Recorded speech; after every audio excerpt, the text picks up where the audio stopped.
High! আজকে কিন্তু ঘরে বানাবো মাটন। তো মাটনটা কিভাবে বানাবো তোমাদের সাথে চলো সেটাই শেয়ার করি। প্রথমেই কিন্তু মাটনটাকে খুব ভালো মতো পরিষ্কার করে আমি একটা বাটিতে নিয়ে নিয়েছি। তারপরে কিন্তু এখানে দিয়ে দিলাম কিছুটা মশলা। এখানে দিয়েছি প্রথমে আদা, রসুন, পেঁয়াজের পেস্ট, তারপরে কিন্তু দিয়ে দিলাম জিরের গুঁড়ো, হলুদের গুঁড়ো, লঙ্কার গুঁড়ো, লবণ, কিছুটা দারচিনি, আর তারপর কিন্তু দিয়ে দিলাম এখানে আমি অনেকটা সর্ষের তেল। সর্ষের তেলটা দিয়ে তারপরে কিন্তু মাংসটাকে খুব ভালোভাবে আমি এখানে ম্যারিনেট করে নিচ্ছি।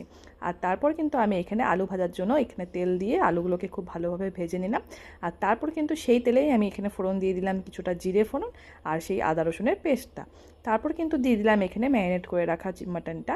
আর মাটনটা দিয়ে তারপর কিন্তু খুব ভালোভাবে আমি কষিয়ে নিয়েছি। যখন একটু একটু জল ছাড়লো তখন কিন্তু আমি এখানে দিয়ে দিলাম অনেকটা টমেটো। টমেটো দিয়ে কিছুক্ষণ কষিয়ে নেওয়ার পর তারপর কিন্তু এখানে দিয়ে দিলাম আমি আগে থেকে ভেজে রাখা আলুটা। আর যখন মাংসটা থেকে তেল ছাড়লো তখন কিন্তু আমি এখানে দিয়ে দিলাম গরম জল। গরম জলটা দিয়ে বেশ অনেকক্ষণ ঢেকে রেখেছিলাম। তারপরে এই দেখো আমার মাটন কিন্তু একদম